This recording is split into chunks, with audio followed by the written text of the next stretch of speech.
Scene.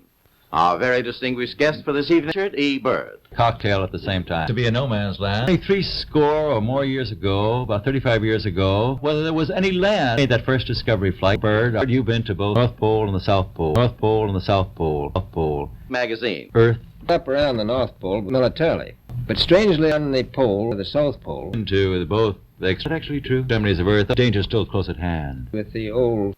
Our very distinguished guest for this evening, slow planes, small cruising radius, where we're on bases, dog teams. The planes go much faster and they are safer. They have a much bigger cruising radius and they're heavy load and they Doing. Icebreaker, Atka, pole area, bases. Doing. Follow. It will follow the government. Doing. That's the Emperor Penguin. It thinks with an ever-increasing acceleration. Become very useful. The bottom of the world. Military importance. Doing. It has some, and as the world shrinks, it will continue to shrink with an ever-increasing acceleration. Thus bringing these places closer, and in the future, I can see a time when it will be very, very important strategically. Just north of Antarctica, which are part of Antarctica. Never been seen by a woman, and that's Antarctica. Is that doing? As far as I know, that's true.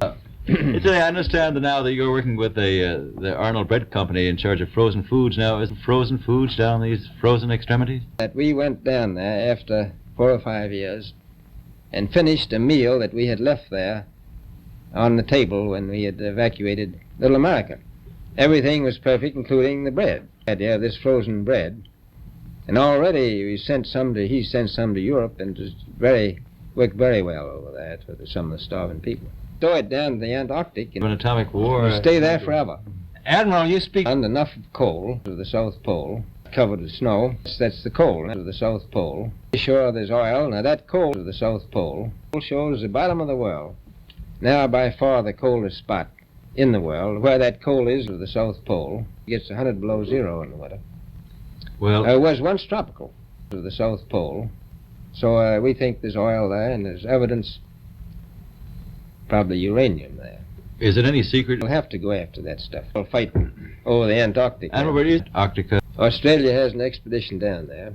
The Chile, Australians. Doing. And so we don't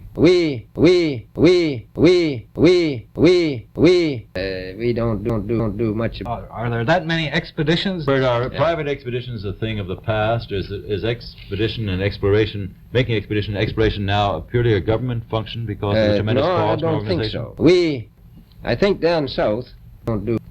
It may be more or less a thing of the past, but not other expeditions that go there. A lot of them go north now. Way is a government expedition, I take it. Yes, that's the government. May I ask you? Expeditions.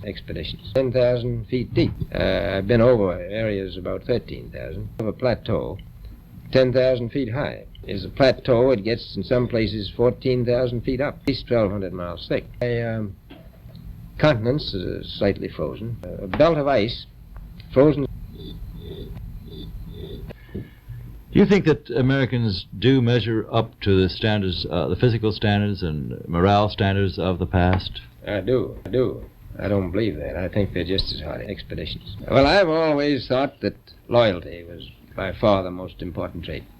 But to serve science, I had to take 42 men. And then I took 56 the next time.